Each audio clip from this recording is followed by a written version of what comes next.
Ṣé ẹ̀yin náà ti gbọ́ ohun tí ó ṣẹlẹ̀ sí Ọdúnladé Adékọ́lá tí ó fi ń wá mi lójú pòròpòrò?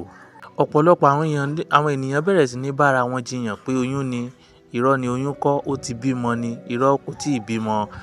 Ọ̀rọ̀ yìí jáde nígbà tí ọmọ Ìyábọ̀ Òjó, Priscilla àti ọkọ rẹ̀ tán fi léde pé àwọn ní oyún ìbejì.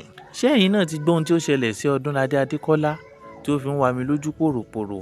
Òṣèré tíátà Ọdúnladé Adékọ́lá ó fi léde sí gbangba ní orí ẹ̀rọ ayélujára rẹ̀ èyún Instagram pé bàbá òun pa ipòdà.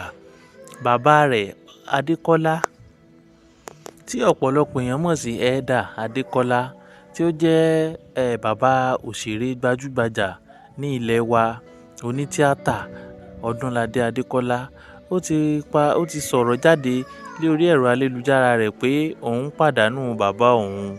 Bàbá rẹ̀ ti dàgbà díẹ̀ ṣùgbọ́n kò tíì fi léde ọmọ ọjọ́ orí bàbá rẹ̀. Ṣùgbọ́n bí a ṣe mọ̀, bàbá rẹ̀ ti dàgbà torí Ọdúnladé Adékọ́lá fúnra ẹ̀ náà ti dàgbà. Tí wàá fi léde báyìí pé bàbá òun ti kú, ó kọ sórí ẹ̀rọ ayélujára rẹ̀ pé bàbá mi sùn re o. Ọ̀pọ̀lọpọ̀ ènìyàn bẹ̀rẹ̀ sí ní bá kẹ́dùn ní ibi tí wọ́n ti máa ń bára wọn sọ̀rọ̀ ní orí ẹ̀rọ ayélujára. Wọ́n sì kí pé kó pẹ̀lẹ́, kó ṣọkan akin.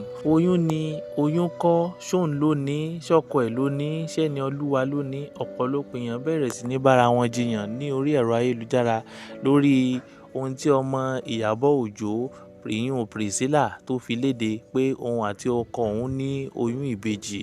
Ọmọ Ìyábọ̀ Òjó, Priscilla Òjó tí a mọ̀ ní Mbakala tó ṣẹ̀ṣẹ̀ ṣe ìgbéyàwó ní ẹnu ọjọ́ mẹ́ta yìí ti fi léde.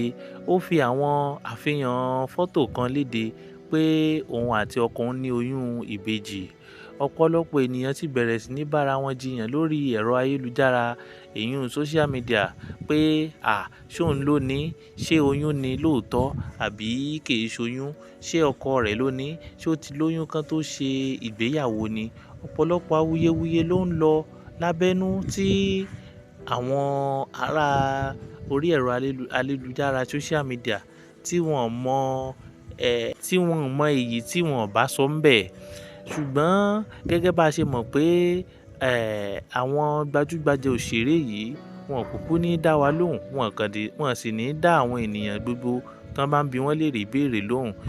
Torí kíni ò kí fi ń dá àwọn èèyàn lóhùn torí àhesọ ọ̀rọ̀ yìí náà ni. Síbẹ̀ àwọn òṣèré onítíátà yìí wọ́n gbájúmọ́ iṣẹ́ wọn. Ìyábọ̀ Òjó ó ti kọ ọ̀rọ̀ léde pé ẹ kí mi kú oríire o, èmi ni grandma tuntun. Ọ̀pọ̀lọpọ̀ àwọn èèyàn sì bẹ̀rẹ̀ sí ní bira wọn pé àbó ti bímọ ni àbí ó sì wà nínú oyún ni, kò yẹ kó tíì fi hàn. Ṣùgbọ́n Ìyábọ̀ Òjó kò dá wọn lóhùn.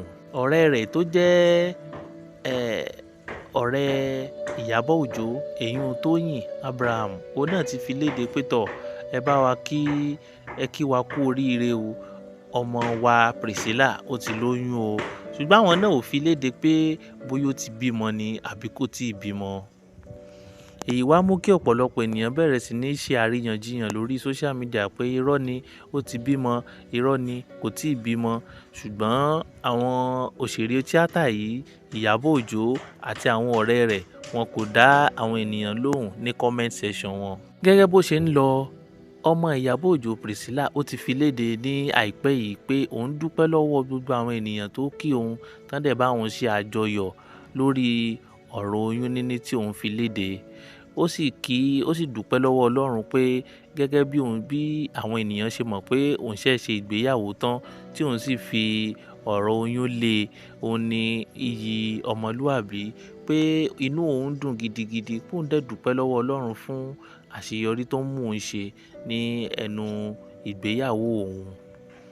Ó sì tún dúpẹ́ lọ́wọ́ ọkọ rẹ̀ bó ṣe ní ìfẹ́ òun dénúdénú. Ó sì dúpẹ́ lọ́wọ́ àwọn ènìyàn gbogbo tí wọ́n bá ṣe àfihàn gbogbo àwọn àwòrán rẹ̀ káàkiri gbogbo ẹ̀rọ ayélujára. Tẹ́ bá fẹ́ ra báàgì àbí ẹ fẹ́ ra bàtà, a ní o. Contact number tó wà lójú screen yín, àbí ẹ fẹ́ rà fún ìyàwó yín, ẹ fẹ́ rà fún àwọn ọmọ yín, ẹ fẹ́ rà, a ní, and they are quality bags. Wọ́n ṣẹ̀ kó dé ni. Contact number tó wà lójú screen yìí. Tó o bá fẹ́ kọ́ bọ́n ṣe ń tẹ keyboard, guitar, saxophone, drums, tó o bá fẹ́ kọ́ any musical instrument, contact nọ́mbà tó wà lórí screen yìí, wọ́n á kọ́ ẹ dáadáa. I can assure you that àtọmọ́ o àti wọ́ o, wọ́n máa kọ́ yín dáadáa. Ẹ ṣeun.